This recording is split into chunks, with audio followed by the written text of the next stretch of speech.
Eh oui. Eh bien, on va vous parler de The World. Eh bien, comme on peut le voir ici. Donc, The World, c'est quoi? C'est un jeu américain hein, qui n'est pas traduit dans nos vertes contrées.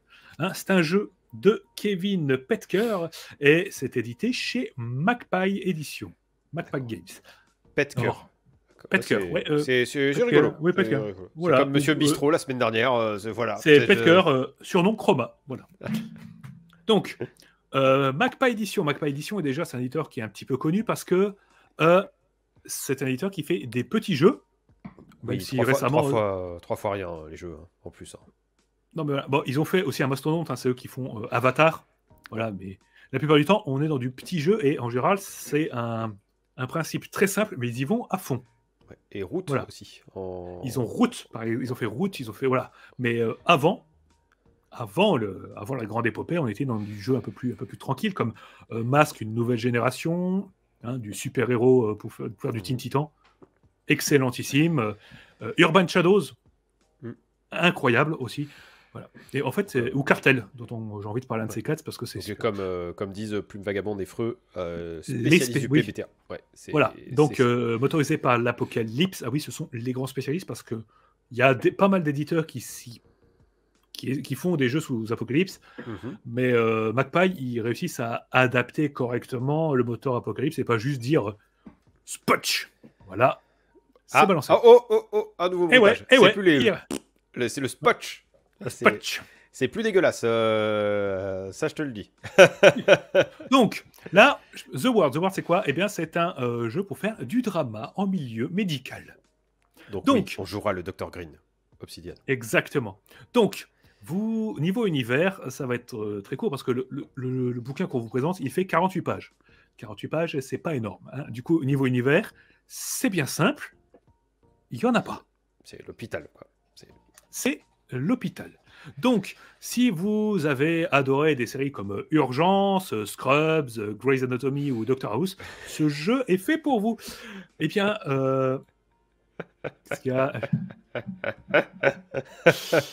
c'est possible, ça peut arriver. Donc, c'est vraiment pour faire du drama en milieu hospitalier. Et vraiment, que ça. Donc, ça va utiliser le système Apocalypse. Hein. Très simple, on rappelle rapidement le principe. Les personnages vont avoir plusieurs caractéristiques hein, qui vont être notées de +3, je suis le meilleur dans mon domaine, à -3, je suis le pire dans mon domaine. Ce qui n'est pas bon signe quand même à l'hôpital. Genre la démesure, quoi.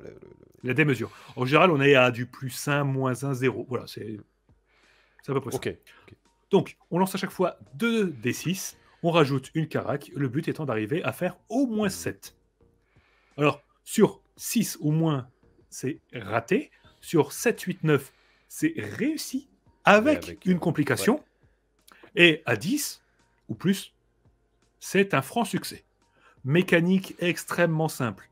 Et en plus, c'est le genre de jeu que j'aime beaucoup parce que le MJ ne lance pas de dés.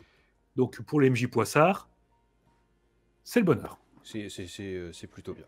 Bon, d'autant que là, il ne va pas y avoir de combat, donc pas de système de combat, pas d'armes à feu, pas de magie. On va un petit peu à l'essentiel. Comment ça fonctionne? C'est un principe de manœuvre. En fait, dans ce jeu, on ne fait pas de test pour obtenir un résultat. C'est dans la situation, hein, on fait du roleplay tranquillement. Et à un moment, il va y avoir des déclencheurs de triggers qui font « Ah bah tiens, le MJ va dire « Tu as voulu faire ça, fais-moi un jet de insérer le nom de la manœuvre. » Parce qu'en fait, une manœuvre, c'est lancer les dés et suivant le résultat, ça vous donne plus ou moins ça. Donc, dans ce jeu, on va avoir des manœuvres comme avoir l'air compétent. C'est tout à fait possible de jouer quelqu'un qui n'est pas du tout compétent dans son truc. Rester zen, parce qu'on va emmagasiner du stress. C'est le milieu hospitalier, hein. Donc il faut imaginer comme dans la réalité, mais en pire, hein, parce que c'est un jeu de rôle, on va pousser ça au max. Mais avec beaucoup plus de drama. Donc, un petit aperçu des fiches de perso. Ouais, je vais sur les livrets. Les livrets, ou sinon... Les playbooks. Ok, les playbooks, si tu les as, magnifique. Alors, ça, c'est pour les créer. Bon, sinon, on vous les remontrera. Voilà, on est dans quelque chose comme ça. C'est très, très simple. Parce qu'en fait, en général, les playbooks, c'est imprimé, on fait ça recto verso. Ouais, et puis basta, quoi. Donc, on va déjà, une création perso, elle est extrêmement simple. On commence par choisir un archétype. Comme tous les jeux qui fonctionnent sous le PBTA, il ne peut y avoir qu'un seul archétype de chaque à la table, pour une histoire d'équilibre et puis un peu de variété. Donc, vous voulez être l'interne, le spécialiste, l'infirmier, l'infirmière, ce genre de choses, amusez-vous. Donc, ça va vous donner vos caracs, hein, c'est indiqué, hein, on va vous dire, voilà, vous avez tel et tel point, vous avez plus 1, 0 ou moins 2 à répartir dans vos caracs, vous le faites. On va avoir une réputation, hein, la réputation, c'est un petit peu l'XP qu'on va emmagasiner, voilà, un petit exemple de stats, vous assignez moins 1, 0, 0 et plus 1 à vos stats, dans l'ordre que vous voulez, et vous commencez à tel ou tel niveau. Après, voilà, l'encart démographique, comme on voit, bah, c'est quelques infos très simples.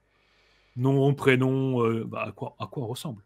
Et puis, la personne avec laquelle on s'entend le mieux et la personne avec qui on s'entend le moins bien autour de la table. On est clairement là pour faire du drama. On va choisir aussi un petit tag, donc, par exemple, je joue un spécial, je choisis la classe si je suis arrogant, ingénie ou vieux. Voilà. Qui vont nous offrir des petits bonus, voilà, pour typer.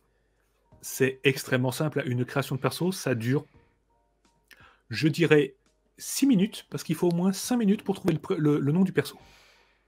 Tout à fait. En plus, on voit, voilà. Es-tu sûr d'avoir les fiches de personnages dans le... Attends, je peux t'envoyer ça. Bon, bah, oui, désolé.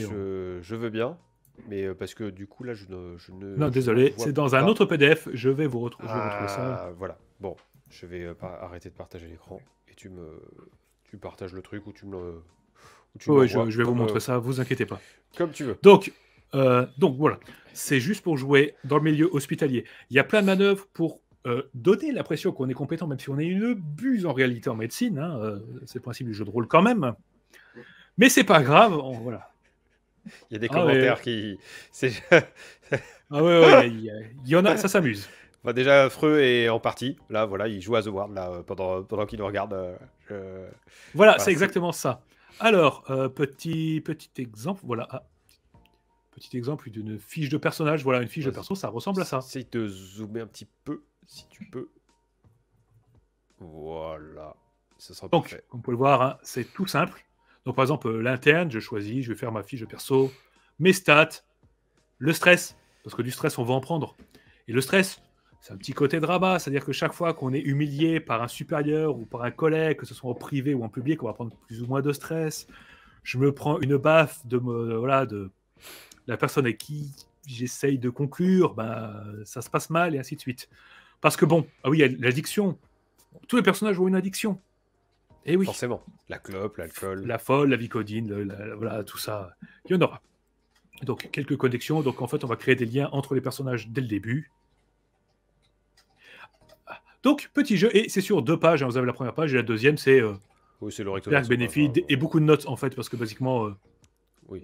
Là, ils ont fait un effort pour que ce soit une info.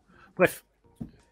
Petit jeu extrêmement sympa. Alors, le système Apocalypse, il est très simple. Il n'y a pas eu beaucoup d'adaptations. Il n'y a pas de mécanique particulière. C'est très classique. Ok. Donc, c'est à la fois... c'est très bien, hein, parce que si on le connaît, on a déjà fait une partie, ça tourne tout seul. Mais on pourrait être déçu de pas qu'ils aient pas un petit peu plus développé tout ça. Bon, parce que je vais commencer par les points négatifs. Hein. Donc, il y a ça. La maquette, comme vous avez pu le voir, c'est très aride. En même temps, 48 pages, il n'y a pas d'illustration. Enfin, il y a quelques photos, mais c'est... Quelques photos, mais on est vraiment dans quelque chose de très, très... aseptisé, pour ainsi dire. Ouais, ça va bien avec la... Ça va très bien avec. Et c'est la Acute Care Edition. Ils nous le disent clairement qu'il n'y a pas le matos dedans pour jouer en campagne. Parce qu'en fait, ils ont sorti, il fait 48 pages, on peut jouer juste avec ça. Il n'y a pas de souci. Par contre, c'est un jeu qui est parfait pour faire du petit one-shot, tranquille. Mais il n'y a pas les règles de campagne, ils le disent clairement dedans. On fera un financement, un Kickstarter pour faire la version complète. C'est sorti il y a quand même quelques années et il n'y a pas eu de suite. Peut-être que niveau vente, ça n'a pas marché. C'est même très probable, en fait. Donc, bon, c'est pas grave. Mais est-ce qu'on a besoin est-ce que... Après, c'est un jeu auquel on joue en campagne. J'ai quand même un gros doute. Ouais, je pense que ça n'a pas l'air calé pour.